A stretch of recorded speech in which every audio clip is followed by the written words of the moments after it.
Nosso primeiro convidado é o ex-ministro da Infraestrutura, Tarcísio de Freitas, do Republicanos. Candidato, bom dia. Bom dia, Sheila. Bom dia, Maiara, Ivan. Bom dia. Uma alegria estar aqui na Band News FM. Parabéns pelo debate propositivo e obrigado pela oportunidade. Obrigada pela presença aqui nos nossos estúdios. Eu vou fazer aqui a nossa primeira pergunta e aí na sequência a gente começa a contabilizar o tempo, né, que vai ser o mesmo para todos os candidatos, ali em torno de 30 minutos. Candidato, uma pesquisa recente encomendada pela Confederação Nacional da Indústria aponta que a principal preocupação dos brasileiros não é mais a saúde, o que nos surpreendeu, né? Porque nos últimos anos todos a saúde sempre é apontada pelos brasileiros como uma grande preocupação. 41% dos entrevistados consideram desemprego como o maior problema do país e outros 40% se preocupam mais com o custo de vida e a inflação. No caso do estado de São Paulo, a gente está atualmente com 3,5 milhões de desempregados, sendo que 3 em cada 10 trabalhadores, ao menos, estão na informalidade quando a gente pega os números do IBGE.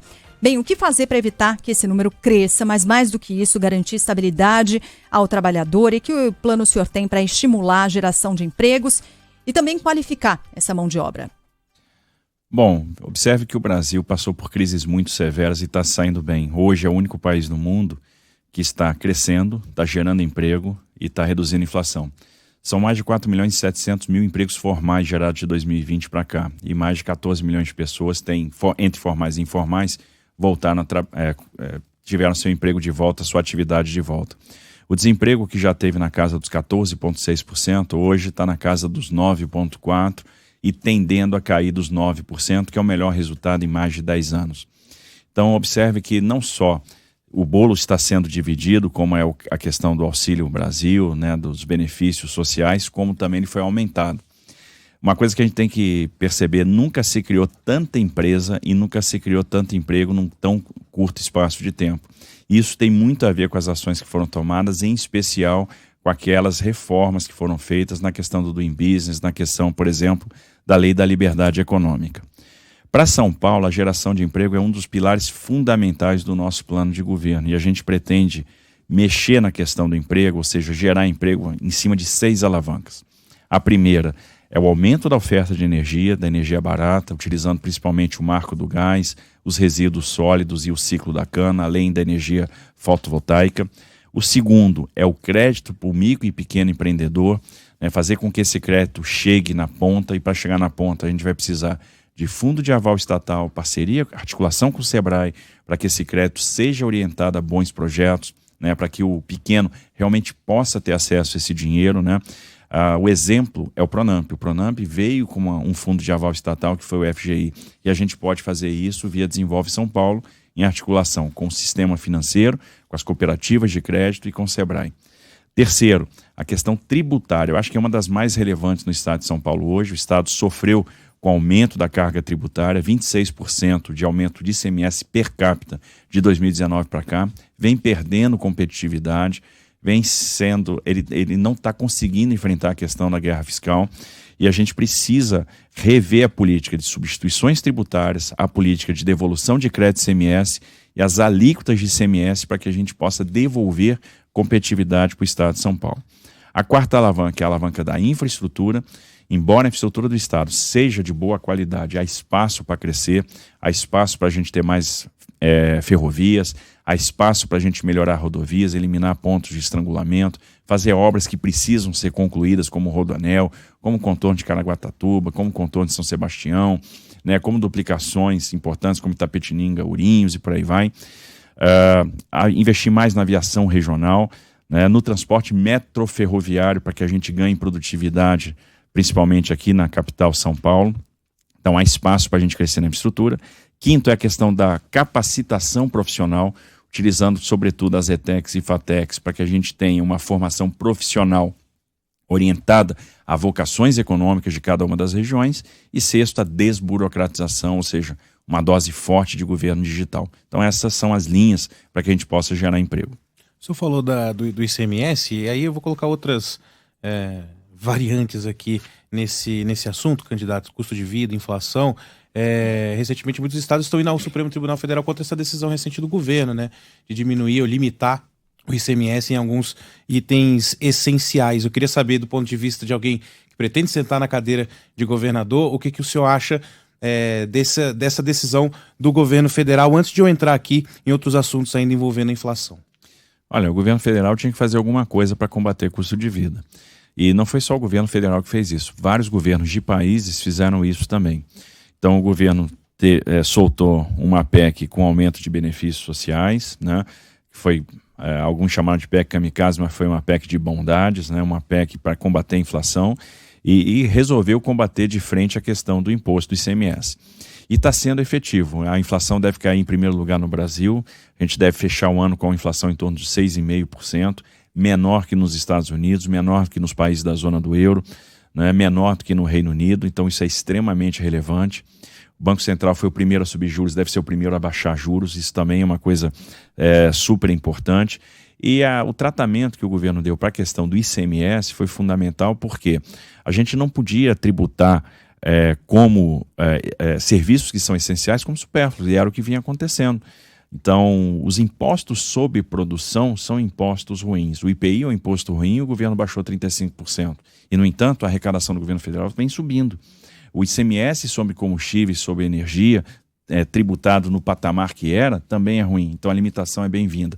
Nós temos condição de suportar isso. Observe que São Paulo tinha um superávit primário de 14 bi previsto na LDO do ano passado. Ano passado fechou com 46 bi.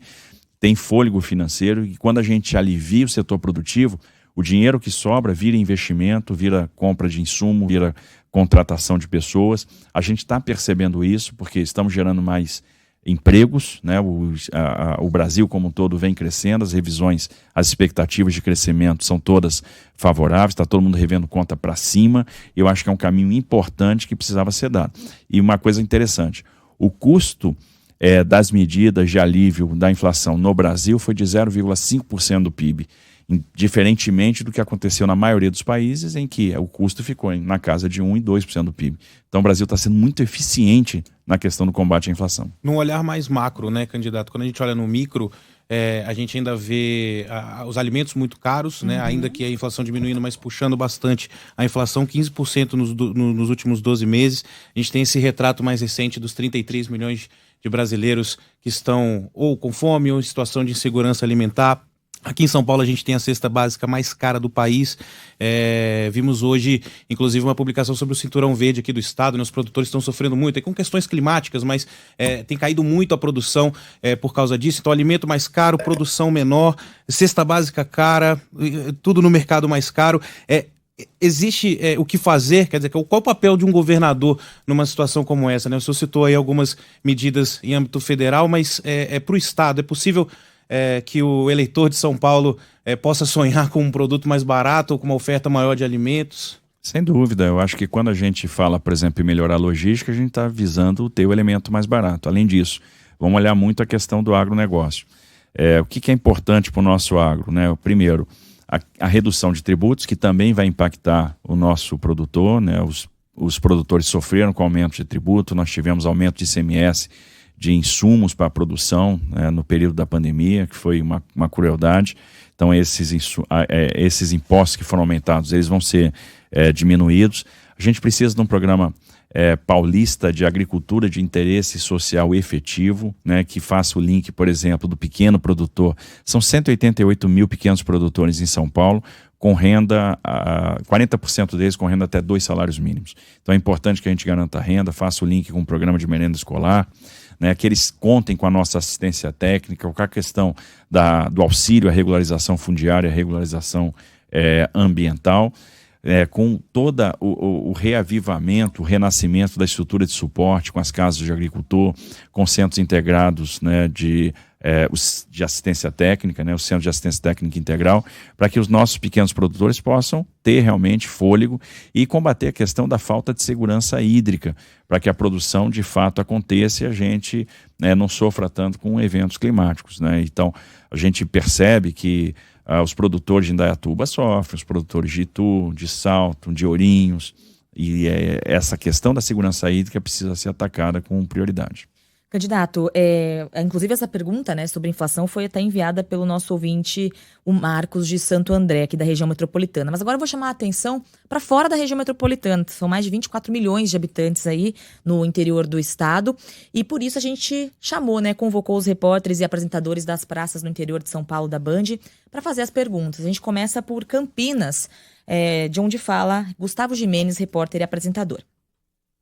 Olá, candidato, bom dia. Campinas é a maior cidade do interior paulista, tem mais de 1 milhão de habitantes e conta também com uma população significativa na região metropolitana da cidade. Além disso, nós temos aqui o Aeroporto Internacional de Viracopos, em Campinas. No entanto, a população sofre demais com problemas relacionados ao transporte, inclusive integração dentro da região metropolitana de Campinas e também a integração da RMC com a região de São Paulo, por exemplo. Existe alguma proposta por parte do senhor e do seu programa de governo para atender essa demanda, para pensar em uma nova forma de transporte para toda essa região? Esse é o Gustavo Gimenez, apresentador da Band Campinas. Por favor, candidato. Bom, Gustavo, obrigado pela pergunta. A região metropolitana de Campinas é super importante. A gente tem percebido aí como a população tem sofrido com essa questão do transporte.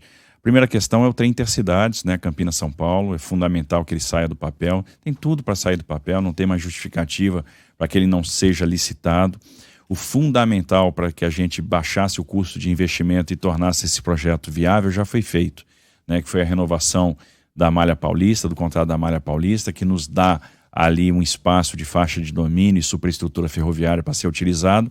E a mesma coisa acontece com a prorrogação da linha da MRS, que aconteceu recentemente, que vai nos permitir também a criação de uma linha exclusiva para carga, liderando faixas de passageiro para a CPTM e também para o trem intercidades. Então isso diminui o custo de investimento, torna essa tarefa de modelagem do trem intercidades muito viável. Então a primeira coisa que eu diria, nós vamos fazer o transporte, vamos licitar, né, fazer o leilão de concessão do trem intercidades e tornar o transporte ferroviário de passageiros de Campinas para São Paulo uma realidade. Tem demanda, é viável. Vai mesmo, candidato. Claro. Desculpe interrompê-lo, porque eu estava aqui me recordando, e o ouvinte também certamente vai se recordar, em 2019, o senhor assinou um protocolo de intenção junto com o então governador João Dória para um desses projetos. Foi do Ferroanel e ele foi engavetado. Esses projetos eles vão se acumulando, se empilhando ao longo de décadas em São Paulo e não saem, inclusive com o senhor à frente do Ministério de Infraestrutura, também não caminharam esses projetos. Não, vamos lá, Sheila. Primeiro, a responsabilidade de fazer esse projeto era do governo do estado de São Paulo e não nossa. O que a gente ia contribuir com isso? Com a prorrogação da MRS, com a prorrogação da Malha Paulista. E nós fizemos. A prorrogação da MRS saiu, a prorrogação da Malha Paulista saiu. Com relação ao Ferroanel, saía muito mais barato e tinha a mesma efetividade em termos de transporte de carga, a criação da linha exclusiva do que o próprio Ferroanel. A gente sairia de 2 milhões de carga, de volume de carga transportada ano para 10 milhões, com um custo de investimento que caía de 6 bi para 2 bi. Então, a gente tinha o mesmo resultado e com um custo de investimento muito mais baixo. Por isso que a transposição da linha foi preferível em relação ao Ferroanel. Mas isso habilita o governo do estado a fazer o trem intercidades. Nós fizemos 166 leilões de concessão, já contando os 14 desta semana, né, porque dia 18 tem o leilão de Congonhas, em 3 anos e pouco de governo. Eu desafio aí alguém que mostre uma quantidade tão grande de leilões realizados, que foi o que foi feito nesse governo aí, realmente um resultado muito expressivo. A gente vai chegar a 900 bi de reais contratados. E só para terminar a questão de Campinas, a gente também está muito focado na questão da Santos Dumont e da Adhemar de Barros, né? São 2 rodovias que têm problemas hoje de restrição de tráfego, né? Tem engarrafamentos por falta de terceira faixa e vias marginais, são rodovias concedidas, mas que a gente tem que fazer com que esses investimentos em terceira faixa e via adicional venham, para que a gente não tenha engarrafamentos, sobretudo na chegada à cidade de Campinas. Quero aproveitar que a gente está falando de transporte e perguntar aqui, o Gustavo de Guarulhos mandou ótimas perguntas, eu selecionei uma delas aqui, falando das linhas da CPTM e do metrô. Quando a gente fala de metrô, a gente está falando da capital paulista, infelizmente, né? Porque a gente tem outras regiões metropolitanas enormes que poderiam já ter metrô em circulação. Mas enfim, nessas linhas da CPTM também, a que a gente tem hoje, pergunta do Gustavo, essas linhas serão mantidas com o Estado? As novas já nascem privatizadas? Todas serão privatizadas? Qual seria o seu modelo de negócio, candidato? Bom, a gente vai analisar caso a caso. Acho que a CPTM e o metrô de São Paulo prestam um serviço fundamental, um serviço com uma qualidade bastante razoável. A gente não vai fazer nada que, por exemplo, piore o nível de serviço e acabe nos levando a um aumento de tarifa. Eu acho que o paulista hoje está sofrendo com a questão das paralisações e das interrupções de serviço nas linhas 8 e 9. Né? Isso tem sido frequentemente noticiado. Então, qualquer processo de privatização tem que ser muito bem pensado. A gente vai ter aí extensão da linha Jade para atender os 3 terminais do aeroporto de Guarulhos, porque no final das contas a gente precisa ligar o aeroporto de Guarulhos, a última estação da CPTM, e a ligação do metrô via linha 2 para Guarulhos é fundamental. Então hoje o metrô está chegando na Vila Prudente, é fundamental que a gente faça realmente Vila Prudente Penha e faça Penha Guarulhos, então isso está no rol de prioridades. Bom, a gente falou de Campinas, vamos para uma região mais afastada aqui da capital paulista. Candidato, a nossa colega a Lucy Castro da TV Band, Presidente Prudente, também tem uma pergunta para o senhor. Olá, candidato, bom dia. A região de Presidente Prudente é a região mais afastada da capital paulista e, consequentemente, também dos grandes centros. Muitas indústrias que estavam aqui acabaram migrando para os estados do Mato Grosso do Sul e também Paraná, justamente por conta dos impostos. No seu governo, o que será feito para melhorar e, claro, atrair novas indústrias para essa região?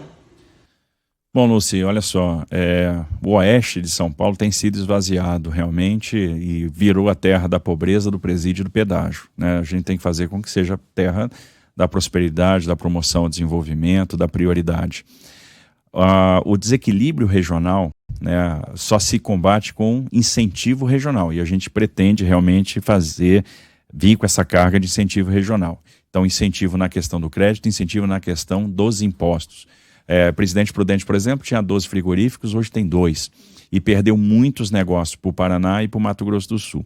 O estado do Mato Grosso do Sul veio com um plano muito contundente, muito forte, né, de desenvolvimento da indústria, comércio, emprego e renda, ou seja, que é um plano, no final das contas, de incentivo tributário. Não adianta você ter o ICMS 18% no estado de São Paulo, você atravessa a fronteira para o estado do Mato Grosso do Sul e lá você tem 11%.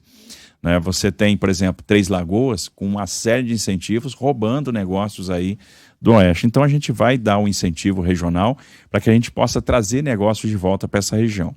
A regularização fundiária aí na região Oeste é fundamental para que a gente traga a segurança jurídica para o investimento e o incentivo tributário, a redução da carga tributária das alíquotas de ICMS vai ser fundamental também para que a gente possa trazer os negócios de volta para a região Oeste. Além de tudo, o investimento em infraestrutura, teremos aí a recuperação do ramal ferroviário de Panorama, então a ligação do Oeste com Bauru, e aí a gente se conecta à Malha Paulista e ao Porto de Santos, isso também vai ser fundamental do ponto de vista da logística. Bom, candidato, trazendo o tema Cracolândia aqui, né, para nossa conversa, o que o senhor enxerga como o principal papel do governo do estado no combate, né, às Cracolândias? A gente está aí diariamente acompanhando, né, o trabalho realizado em mais uma tentativa de acabar com a maior delas no centro da capital paulista, mas a gente sabe que há mini Cracolândias espalhadas não só ali pelo centro, mas em tantos outros estados. E aproveito para pedir sua opinião sobre a internação compulsória. O que o senhor acha disso? Veja, é um tema super delicado, super difícil, mas que tem solução. Alguns países já passaram por isso. Frankfurt tinha Cracolândia, Amsterdã tinha Cracolândia, Lisboa tinha Cracolândia, Nova York tinha Cracolândia. E esses países tiveram êxito no combate, no desmonte das suas Cracolândias. Eu entendo que a internação compulsória é um caminho. Fui pegar a opinião de alguns promotores de justiça do estado de São Paulo e com alguns juízes do estado de São Paulo sobre o tema. E fui lá para Cracolândia, passei mais de um dia lá para perceber, para entender o fluxo, para entender como é que aquelas pessoas estão vivendo, e você percebe que as pessoas perderam a capacidade de autodeterminação.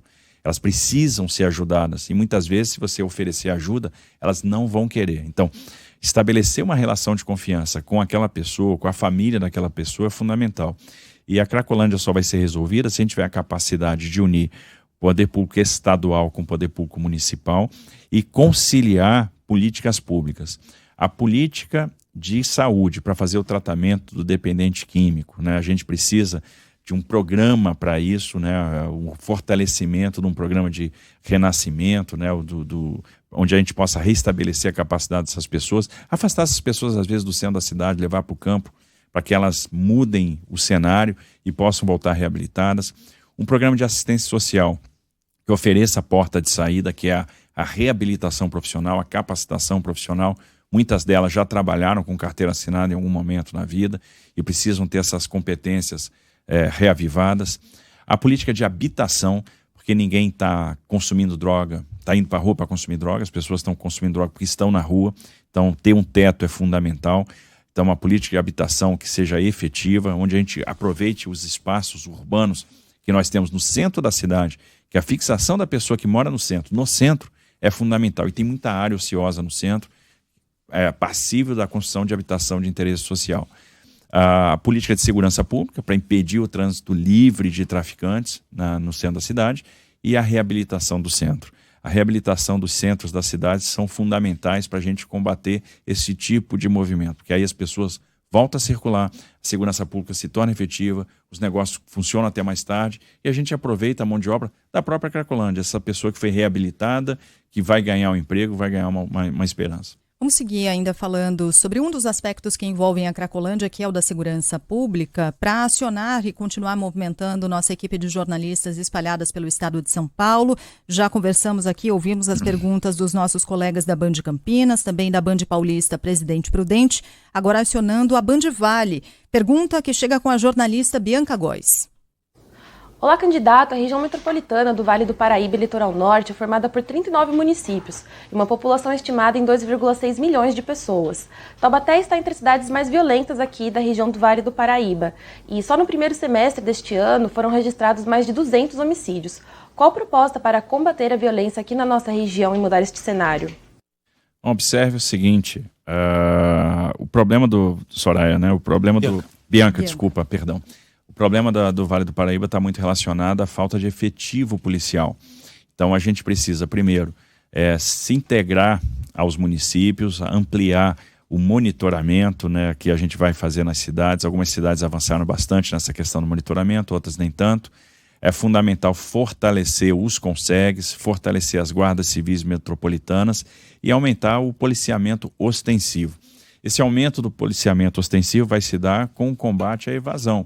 A gente hoje tem um déficit muito grande, um déficit superior a 10 mil homens na Polícia Militar. É o pior momento de efetivo da história recente, então a população cresceu, o efetivo caiu. E um déficit muito grande também na Polícia Civil. São quase 15 mil homens a menos na Polícia Civil. Isso faz com que a gente não consiga manter delegacias funcionando, que a gente funcione muito aquém da capacidade e que a gente não consiga solucionar crimes, né? Então falta efetivo. Muitas vezes a gente não consegue manter delegacias abertas, então faltam distritos policiais. E a Polícia Militar, quando faz uma ocorrência, tem que se deslocar muitos quilômetros para lavrar um boletim e desguarnece uma determinada região. Então a valorização das polícias com melhores salários, com maior mobilidade na carreira, com assistência jurídica e com assistência de saúde, é fundamental para que a gente abra concursos e consiga fixar essas pessoas nas carreiras policiais. Normalmente quem busca uma carreira policial é uma pessoa vocacionada para a atividade policial. Agora elas migram, elas buscam outras atividades por falta de condição de sobreviver, de prosperar nessas carreiras. Então não é justo que o estado mais rico da federação pague salários muito ruins e a gente acabe perdendo profissionais. Então o reestabelecimento do efetivo é fundamental para que a gente possa aumentar a presença da polícia, criar mais unidades no Vale do Paraíba, porque hoje o Vale do Paraíba está carente de unidade policial e de efetivo policial. Bom, a gente falou de muitos assuntos, candidato, e a nossa âncora, apresentadora aqui do Band News, do Entre Nós, na Band News FM, também do Boa Tarde São Paulo, a Adriana Araújo, ela faz em todos esses assuntos um recorte muito específico e tem uma pergunta para o senhor também. Olá, bom dia a todos. Bom dia, candidato Tarcísio de Freitas. As mulheres representam 53% do eleitorado no estado de São Paulo. A minha pergunta para o senhor é quais são os seus projetos para atender esse público, nos diversos aspectos. Por exemplo, na educação, a evasão escolar atinge com maior força as meninas. As mulheres sofrem mais com desemprego E tem ainda o gravíssimo problema dos feminicídios, a violência doméstica contra as mulheres. Quais são os seus projetos para atender as mulheres no nosso estado? Bom, Adriana Araújo, obrigado pela pergunta. Realmente é muito importante. A gente vai criar uma secretaria de política voltada para as mulheres e uma participação expressiva das mulheres no governo. Foi assim no Ministério da Infraestrutura, a gente pôde contar com elas. Eu tive várias secretarias lideradas por mulheres, tive mulheres na frente de diretorias do DENIT, das agências reguladoras também, de maneira que a gente possa construir políticas públicas vivas para as mulheres. E o que é política pública viva para a mulher? Primeiro, a questão do empreendedorismo feminino. Então, fazer com que o empreendedorismo feminino floresça através da capacitação, do treinamento e do crédito, né? Utilizar Desenvolve São Paulo para que esse crédito chegue com fundo de aval estatal, ou seja, muitas vezes o crédito não chega por falta de garantia e a nossa ideia é suprir a falta de garantia com o fundo de aval do Estado, a semelhança do que foi feito no Pronamp com o FGI.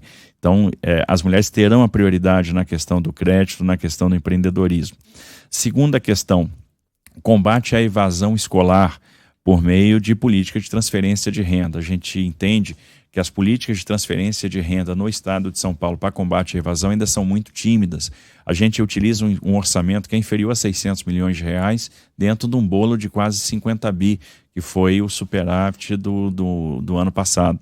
Então, de um orçamento de 286, que foi o orçamento desse ano, você ter 500 milhões para a política de combate à evasão escolar é pouco. Então, o combate à evasão tem muito a ver com a política de transferência de renda, tem muito a ver com a política de assistência à família. Então, criar os núcleos de assistência à família voltados para a questão do combate à evasão, voltados à questão da educação, são fundamentais.